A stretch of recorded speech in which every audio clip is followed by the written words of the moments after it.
I was halfway through my third cup of coffee when my phone buzzed. The screen lighting up with a text from my mother, Sylvia. She rarely texted me during the workday, so my heart skipped a beat before I even read the words.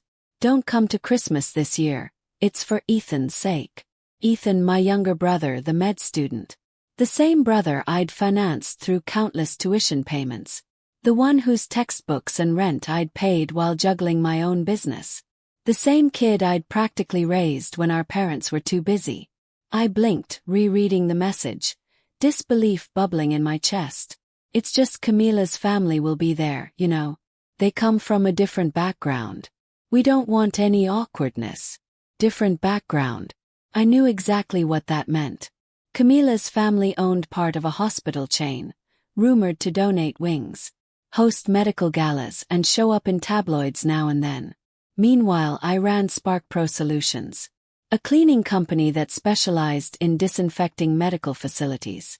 Even though we'd grown into a thriving business, employing dozens of people, to Camila's crowd, I was just the janitorial sister, an embarrassment to be hidden away. The phone felt heavy in my hand. I stared at the screen, wondering if I'd misread. But the text was painfully clear. They wanted me, Lily, out of the picture for Christmas. And the reason was nothing more than social snobbery. Ethan and Camila. They wanted to preserve the perfect image of an up-and-coming doctor. And his well-bred fiancée. With no mention of the sister who financed the entire journey. I set my coffee down, breathing in slowly. I expected anger, maybe tears. But what settled over me was an eerie calm. I realized in that moment that I'd spent years rearranging my life to support Ethan, shouldering burdens he never even knew existed, only to be discarded. Fine, I thought. Let's see how they do without me. Looking back, I should have noticed the signs. For instance, last Thanksgiving, I arrived at my parents' house after a brutal 70-hour week, still wearing the same clothes I'd worn at a morning meeting. Ethan, on the other hand, lounged in the living room wearing a crisp blazer, a watch that cost more than some people's yearly rent, and a self-satisfied grin. The moment I walked in, my aunt pounced on him with starry-eyed admiration. "Ethan, dear, tell us about your medical studies," she gushed, practically bouncing with excitement. He launched into a polished spiel about how tough the program was, how he was managing on his own, never once giving me credit for the funding that sustained him. The conversation danced around his achievements, from his lab work to his promising career path, and everyone clapped or nodded with appreciation. I waited, hoping at some point he'd mention me. His sister, who'd covered tuition shortfalls, paid for exam fees, and deposited extra into his account whenever he was short. But no, he never said a word about it. The only time I was acknowledged was when my mother looked over and asked, "So, Lily, how's that cleaning business of yours?" Like it was some tiny side hustle that kept me busy in my spare time. "It's going well," I said, fighting the urge to roll my eyes. "We just signed 2 new hospital contracts." Mom smiled politely, then turned right back to Ethan. She asked if he'd considered a residency at the same hospital Camila's parents owned, going on about what a perfect match it would be. And that was it. I'd driven 2 hours, exhausted, hoping for a family dinner that didn't revolve around my brother's glory, but found myself invisible again. By Christmas, everything had reached a boiling point. That text from Mom telling me not to come set off a whirlwind of realizations. The next day I called Ethan, hoping maybe there was some misunderstanding. He didn't answer. I tried texting him. "What's going on? Did you tell Mom to uninvite me?" He replied hours later. "It's complicated, Lily. You wouldn't understand." I wouldn't understand. I was the one who held him in my arms when he was born. The one who changed his diapers when our parents were out of town. The one who drained my savings so he could follow his dream. But apparently I wouldn't understand. I stared at his text, anger smoldering under my calm exterior. Then I shut off my phone, and decided enough was enough. That night, lying in bed, memories pounded at my mind. Every emergency call from Ethan. Every tearful plea when money ran out. Every time I canceled a personal trip so I could hustle for bigger contracts. I thought about how many times I'd told myself it was worth it, because family takes care of family. Now, they'd essentially told me I wasn't welcome. My mother had made it crystal clear. I didn't fit into the pristine narrative of Ethan's ascension. At sunrise, I opened my laptop, logged into my bank accounts, and systematically cancelled every financial pipeline that fed Ethan's life. First, I stopped the autopay for his tuition. Then, I withdrew as guarantor on his student loans. Finally, I cancelled the monthly allowance he relied on for rent and groceries. In less than an hour, the safety net I'd spent years building evaporated.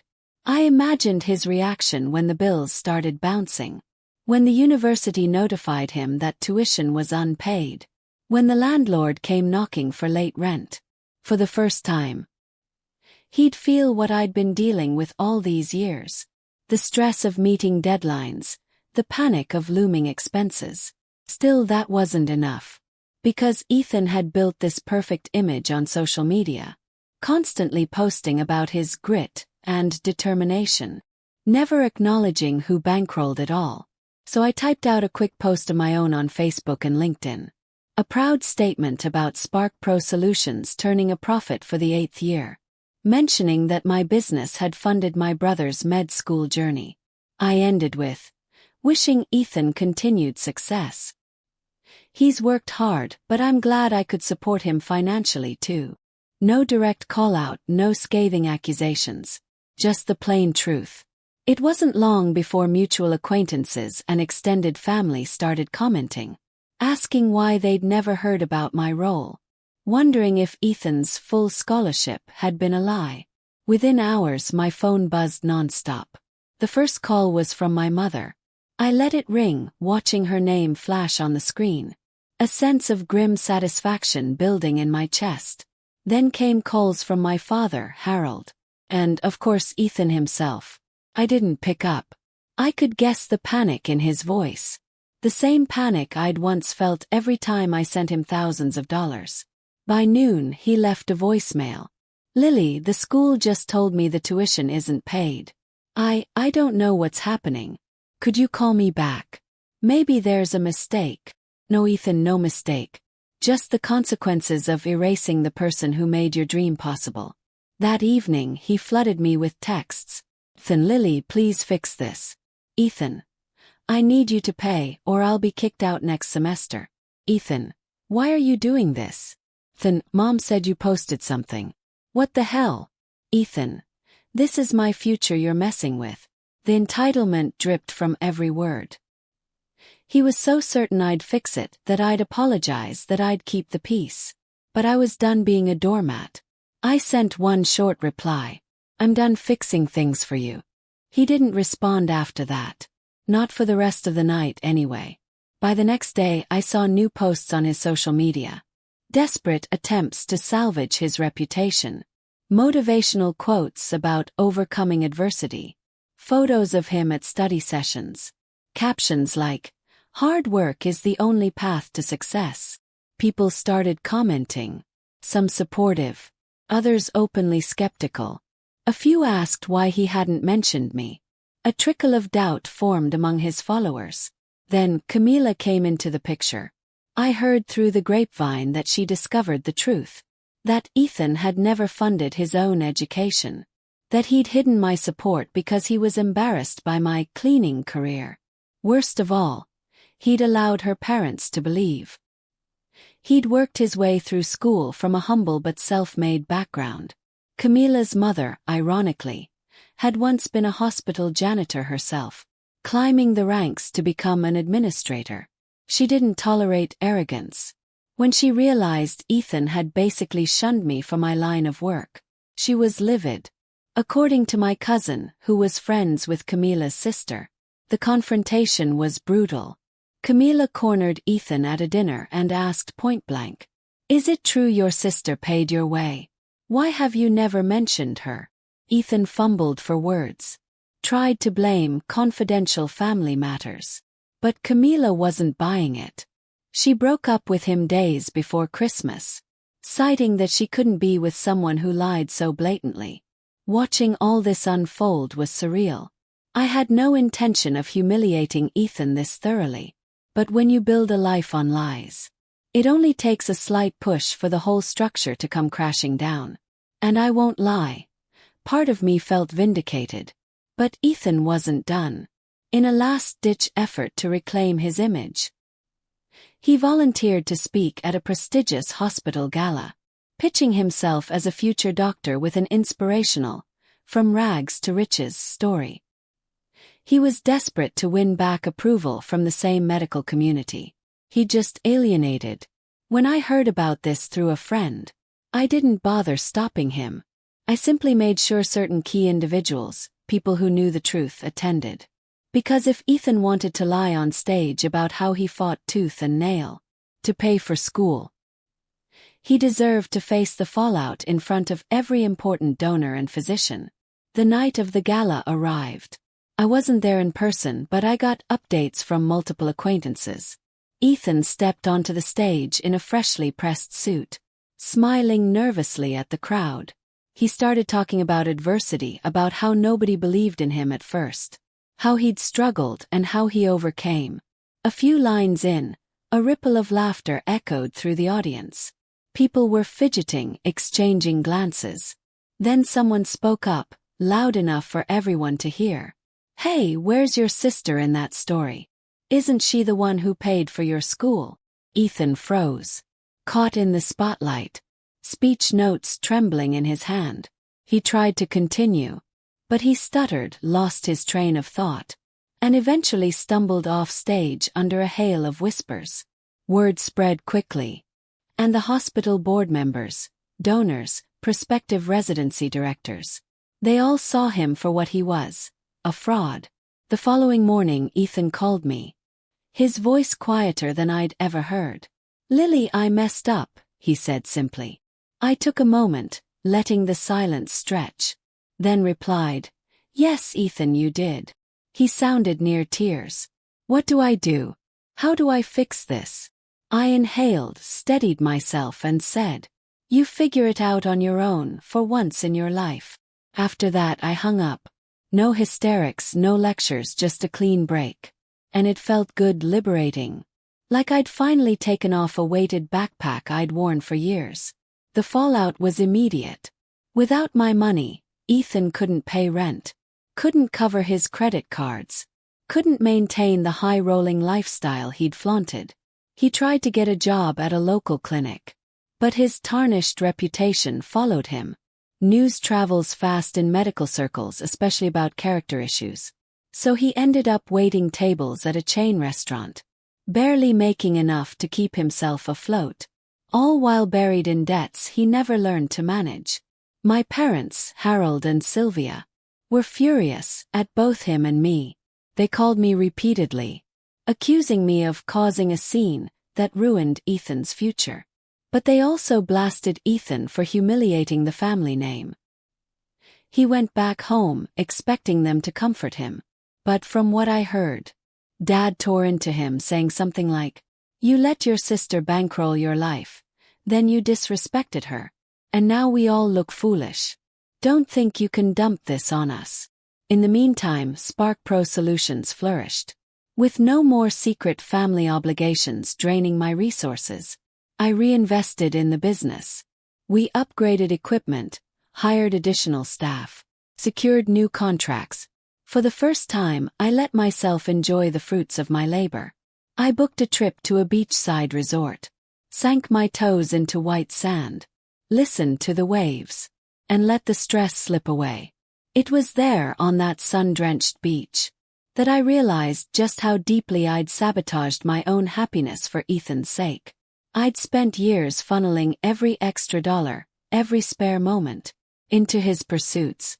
I believed I was doing the right thing, that family was everything. But family goes both ways. And if they're not respecting you, you have every right to walk away. A few days into my vacation, my phone buzzed with a message from Ethan. Lily, I know I messed up. Sorry. I don't deserve your forgiveness. But thank you for everything you did. I see it now. And I'm learning the hard way. I read it, let out a long exhale, then turned off my phone again, returning to the sound of the ocean. In the weeks that followed, news trickled back. Ethan was scrambling to secure loans for his final semester. He had to move to a cheaper apartment, selling off whatever luxuries he could. His old friends from med school distanced themselves, uncomfortable with the scandal. Camila was gone for good, and her influential family wanted nothing to do with him. Oddly enough, it was the best thing that could have happened to him. He started picking up part-time jobs, even worked as a research assistant for a professor. He studied more, complained less, discovered the reality of balancing bills and deadlines. He was finally living the life he'd boasted about, the one where you struggle, learn, and earn your place. I could have pitied him, but I chose not to dwell on it. My life had opened up in ways I never imagined. Instead of saving every cent for Ethan's tuition, I invested in my own dreams. I upgraded my condo, started traveling to business expos, and even considered expanding Spark Pro Solutions into a neighboring state. The more I focused on myself, the more I realized how drained I'd been. About 4 months after Christmas, I found a small envelope in my mailbox, handwritten address, postmarked from my parents' hometown. Inside was a formal invitation to Easter brunch, signed by Sylvia and Harold, inviting me to join them, and to maybe patch things up with Ethan. I stood there, reading the lines that asked me to come back, promising no hard feelings. How convenient, especially now that they no longer had the upper hand. I tossed the invitation in the trash without a second thought. I no longer needed their approval, no longer craved a seat at their table. I was done contorting myself for a family that only valued me behind closed doors. Time slipped by. I kept thriving. And apparently, Ethan did find a way to finish his program. He managed to squeak into a lesser-known residency, far from the big-name hospitals he once bragged about. Yet ironically, that smaller program might have been exactly what he needed. Somewhere he'd earn his stripes without fanfare. Maybe even rediscover the humility he'd lost. One evening I was at home, reviewing some spreadsheets, when I got an unexpected phone call.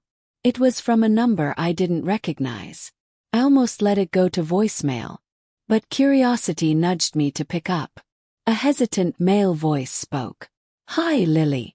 This is Dr. Tyler, Ethan's supervisor at his new residency." I stiffened, mind racing. Why would Ethan's supervisor call me? He seemed to sense my confusion and continued. "I hope I'm not intruding, but Ethan gave me your number. He mentioned he wanted to invite you to a small ceremony we're having to celebrate the incoming residents. And I've heard bits of your story." I swallowed hard, my chest tightening. "Look, Dr. Tyler, I'm not sure. Let me be honest," he said quietly. "I know there's been drama. Ethan told me he owed you everything, that he messed up badly. He seemed genuinely remorseful, and said if you'd be willing, he'd like to show you how he's turning things around." I stayed silent for a few moments, heart pounding. It was unexpected. Ethan never used to admit fault so openly. Finally I said, "I'll think about it, doctor." We exchanged polite goodbyes, and I hung up. For 2 days I debated. Part of me wanted to go, to see if Ethan really had changed. Another part of me warned that this could be another attempt to trap me into supporting him. In the end, curiosity won out. I emailed Dr. Tyler, letting him know I would attend. The ceremony took place in a modest lecture hall at the residency's teaching clinic. No fancy gala, no cameras, just a casual celebration. I arrived alone, heart fluttering. When I stepped inside, I spotted Ethan across the room, dressed in a simple white coat, talking quietly with a couple of fellow residents. He looked older, more tired. Shadows under his eyes. Less of that cocky grin. Our gazes met, and for a second, the world seemed to slow down. He excused himself from his group, walked over, and took a breath. "Lily," he said softly, "thank you for coming." I nodded, arms folded, unsure what to say. He glanced around, as if he wanted privacy, but the room was full. He spoke anyway, voice trembling with sincerity. "I know I hurt you, and no apology will fix everything. But I want you to know, I realize what I did. I realize how I used you. How I threw you away when I thought I didn't need you. That was the biggest mistake of my life." I bit my lip, tears threatening. But I forced myself to stay calm. It felt surreal hearing him own up to it so directly. He continued, "I wouldn't blame you if you never forgave me. But I want you to see that I'm actually trying now. I'm working, I'm paying my own bills. I'm finishing this residency on my own merits. No illusions. No lies." For a moment we just stood there. All the resentment I'd carried felt heavy, like a burden I'd gotten used to. Did I want to let it go? Could I? "Why tell me now?" I asked quietly. His face fell in regret. "Because I finally understand what you did for me all those years. And how little I appreciated it. I hate what I became. This arrogant jerk who thought you weren't good enough. And I want to be better. I don't expect you to help me anymore. I just don't want to lose my sister forever." I exhaled, tears pricking my eyes. But I didn't let them fall. "Ethan, you need to realize how deeply you hurt me. I gave up so much for you. And you," my voice wavered, "you turned your back on me the minute you thought you'd outgrown me." He nodded, gaze dropping to the floor. "I know. I'm sorry." We stood in silence, the bustle of the other residents swirling around us. Eventually, Dr. Tyler called for everyone to gather, and Ethan joined the lineup.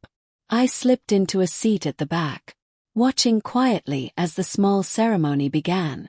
They recognized each new resident, highlighting personal achievements. When it was Ethan's turn, Dr. Tyler said a few words about him coming from a challenging financial background, overcoming setbacks. He didn't go into detail, but it was clear Ethan had come clean about something. To my surprise, Ethan lifted the microphone and cleared his throat. "I just want to say," he began, "I wouldn't be standing here if it weren't for someone who believed in me, even when I didn't deserve it. My sister Lily sacrificed so much for me. I never acknowledged her like I should have, and I'm sorry for that. I hope one day she'll forgive me. But for now, I just want everyone to know she's the reason I made it this far." A hush fell over the room. He stepped back, handing the microphone to Dr. Tyler, and I felt dozens of eyes turning my way. I squirmed a little, not used to being in the spotlight. The ceremony wrapped up soon after, and people started mingling. Few came up to me, introducing themselves, mentioning how brave it was for me to support my brother like that, how sorry they were about the drama. I just nodded, unsure how to handle genuine praise from strangers. Ethan approached me again, looking more nervous. "Thank you for staying," he said. Shrugged. "I almost didn't." He nodded solemnly. "I appreciate that you gave me a chance to show you I'm trying." We didn't hug or anything dramatic, but in that moment, something shifted. He had changed from the brash, arrogant golden boy into someone humbled by life. He didn't push me to fix anything, didn't demand money or connections, just asked for a chance to regain my trust. I ended up meeting him for coffee a few days later, in a modest cafe near the clinic where he worked. We talked for the first time in years without shouting or tears, just open honesty about what happened. Why he felt so pressured to impress Camila's family. How it spiraled into him shutting me out, convincing himself I was a liability to his image. I told him how deeply it hurt, how each slight chipped away at my self-worth, until I realized I was worth more than that. He listened, apologized again, and said he understood if it would take time before I trusted him fully. Over the next few months, We kept in sporadic contact. A far cry from the old days. But maybe that was a good thing. He had to stand on his own, and I had to continue living my life. I still remembered every betrayal. Every moment they tried to hide me from holiday gatherings. But the bitterness slowly began to fade. One afternoon, after a long meeting at Spark Pro Solutions, I stepped outside and found a small package by my office door. Inside was a framed photo of Ethan and me as kids, taken on my 10th birthday. Him just a toddler in my arms. Alongside it was a handwritten note.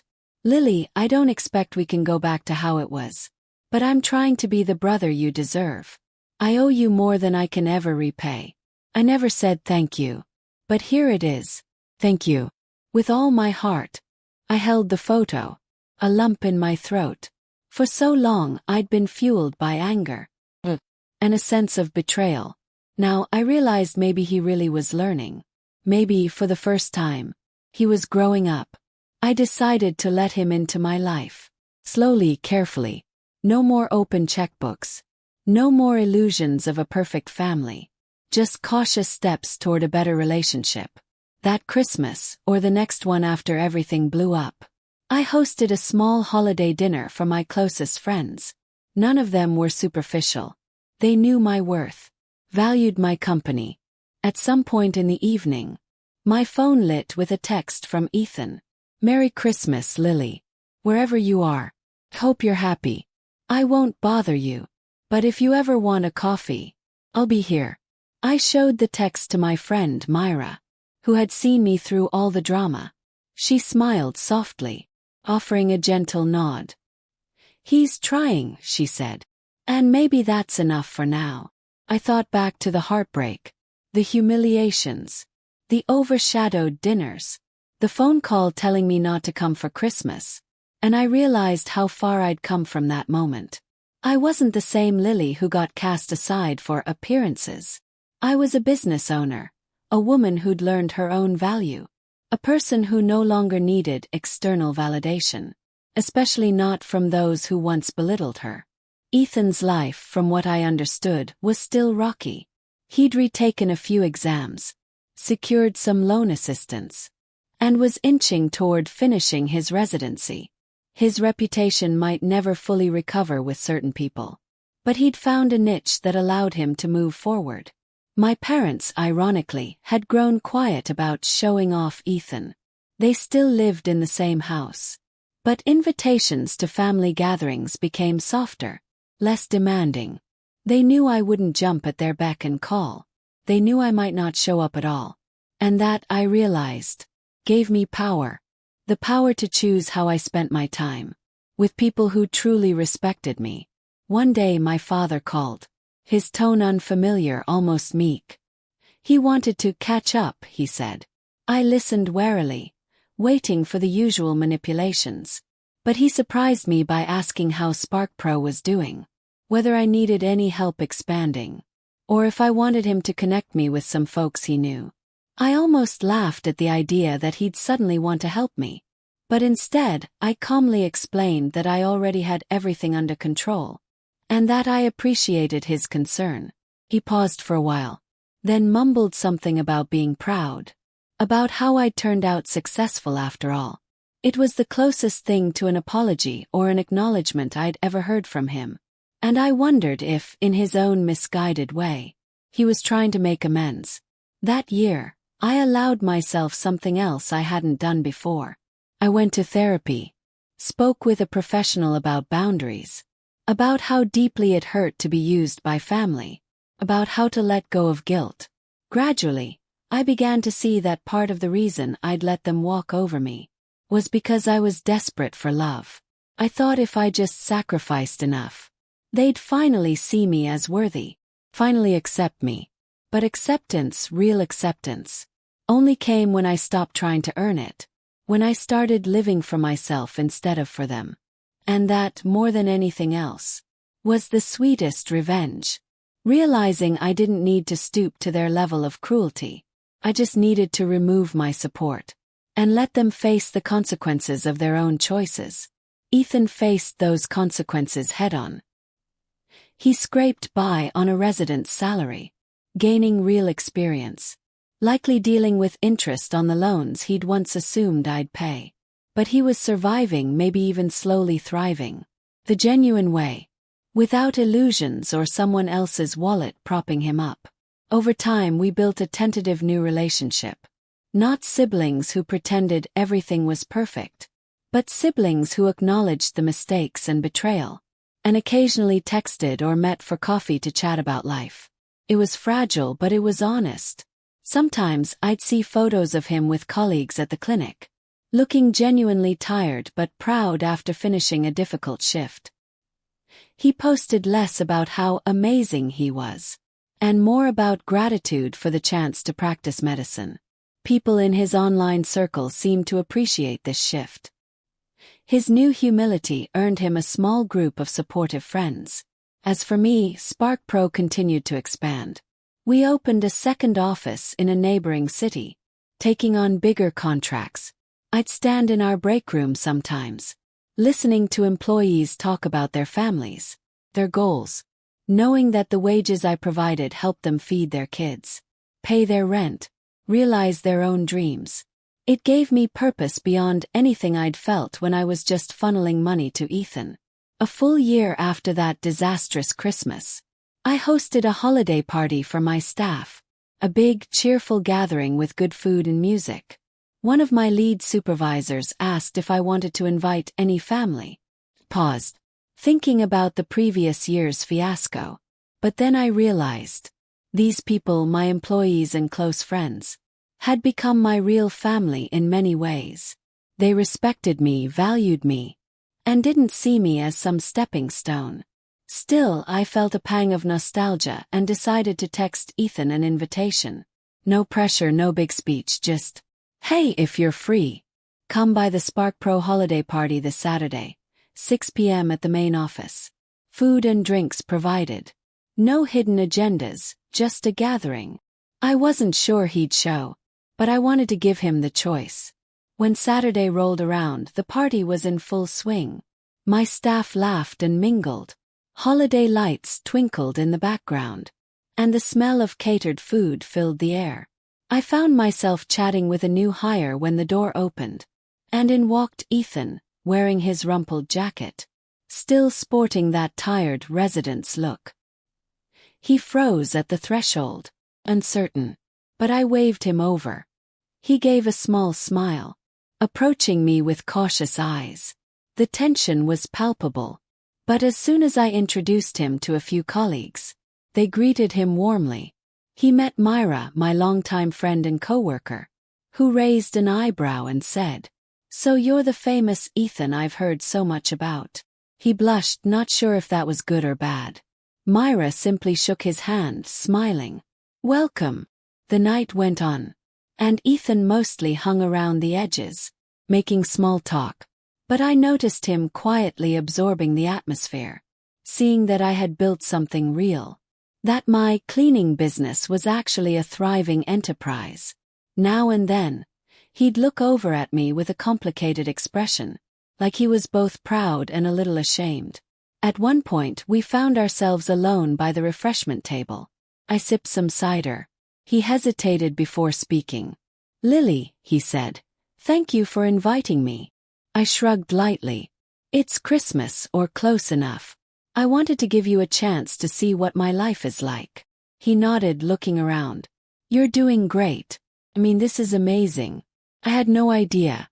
I guess I never bothered to learn." I let a beat pass, watching him carefully. "Probably because I never forced you to," I admitted softly. "I just took care of everything and never demanded recognition." His shoulders slumped. "That was wrong of me, and I'm sorry for all of it." There, in the warm glow of holiday lights, with Christmas music playing softly, I felt an unexpected surge of relief. We might never fully repair all the damage, but there was a road forward if we both wanted it. As the night wound down, the party disbanded. Ethan stayed back to help clean up. Ironic, I know, but I appreciated the gesture. We picked up trash, stacked plates, loaded them into bins for disposal.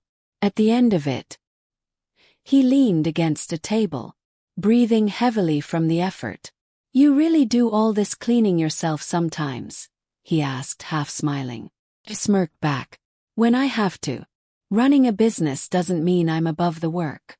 "That's something you never understood." He nodded, turning serious.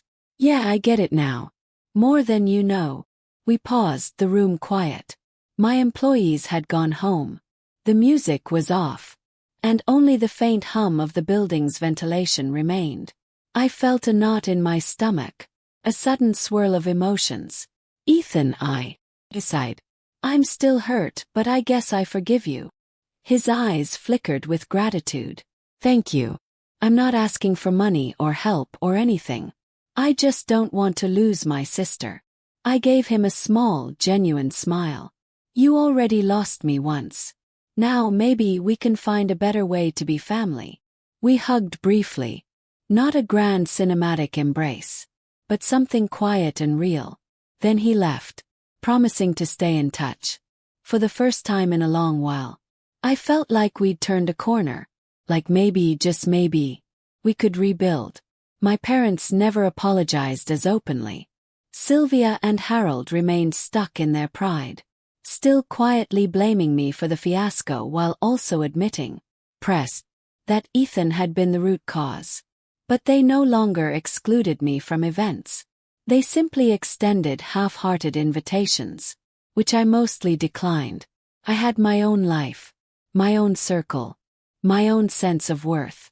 Days turned into weeks, weeks into months, and I watched Ethan from a cautious distance, seeing him grow into a more thoughtful, hard-working person. He reached out occasionally with updates. I passed a major exam. I got good feedback from my supervisor. And eventually, I'm officially licensed. He never bragged the way he used to. Never boasted about how tough med school was on his own. He'd mention, almost offhand, that he couldn't have made it here if I hadn't set him on the path. In time, I healed enough to appreciate the bond we once had as kids. We still had to navigate the trust issues, and I never again offered to pay his debts or cover his rent. But when he asked for advice on budgeting, I calmly showed him how to make a spreadsheet.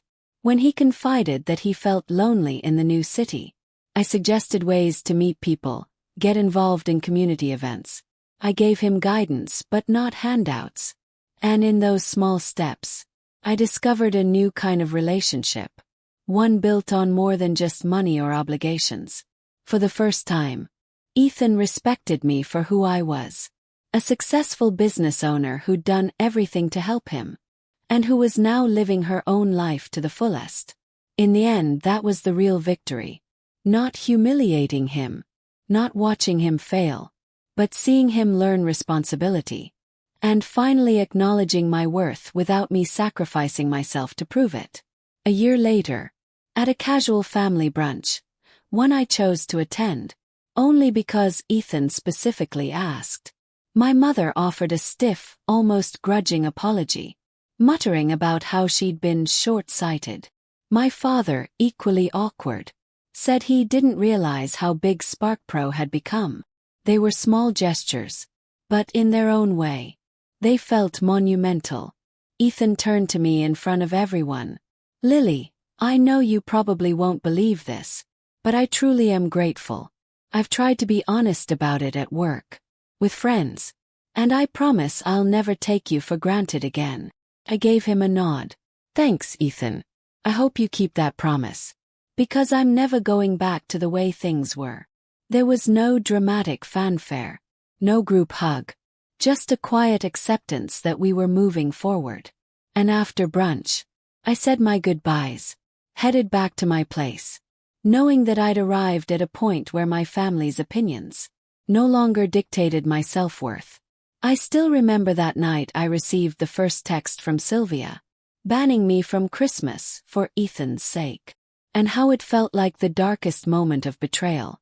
Yet from that betrayal came the clarity I needed to stand up for myself, to cut off the financial support and let Ethan face his own consequences, to reveal how I'd been the force behind his success. It wasn't about petty revenge or destroying him. It was about truth. And once truth was out in the open, we could finally rebuild something honest. So here I am, sitting in my office at Spark Pro Solutions. Cup of coffee by my side. The difference is, I'm not anxiously waiting for any crises from Ethan. I'm finalizing a major expansion that will provide jobs to another city, spreading the same opportunity one once gave him, to people who actually appreciate it. Sometimes late at night, I reflect on how easily I surrendered my life to family obligations, and how they cast me aside when it suited them. It still stings, but healing is a process. I'm learning that letting go of bitterness doesn't mean forgetting. It means acknowledging the hurt, recognizing how it shaped you, and moving on with your head held high, ready to embrace a future that you design yourself. Ethan and I speak once or twice a month these days. He's no longer in contact with Camila, but I hear he's dating someone new, someone who apparently respects him for who he is now, a resident who works long hours, pays his own bills, and has learned some humility along the way. He told me once, a few months after his meltdown, that he felt lighter, as if shedding the old lies gave him room to truly grow. I'd like to believe that. As for me, my life is the best it's ever been. My employees respect me not just as a boss, but as someone who's done the work, who cleans up spills when necessary, and negotiates major contracts with hospitals. I earned their respect through action, the same way I learned to earn my own self-respect. Sometimes people ask if I regret not turning my back on Ethan earlier. Maybe I could have saved myself a lot of pain. But I don't regret it. I loved my brother enough to give him a chance to succeed. He was the one who turned that chance into entitlement. When I finally drew the line, it forced him to confront his own flaws, and forced me to realize my worth wasn't tied to being the fixer. We got a happy ending, in a roundabout way. Not perfect, but real. Ethan grew up. I found my own power. And our family, fractured and flawed, learned to exist without illusions. That's my story. It's a story of betrayal, yes, but also of empowerment. I discovered that walking away from toxic expectations doesn't mean you stop caring. It means you start caring about yourself too. And maybe, in time, the people who truly matter will come back around, ready to treat you with the respect you always deserved. If they don't, well, you keep living anyway, happier and freer than before. So tell me, have you ever faced a moment where you realized enough was enough? When did you decide your own well-being mattered more than pleasing the people who constantly took you for granted? I'd love to hear your stories and thoughts, your own triumphs over betrayal. Because if there's one thing I've learned, it's that we're all stronger when we share what we've been through. Thanks for reading. And remember, sometimes the best revenge isn't about hurting anyone. It's about setting yourself free from the ones who never saw your worth.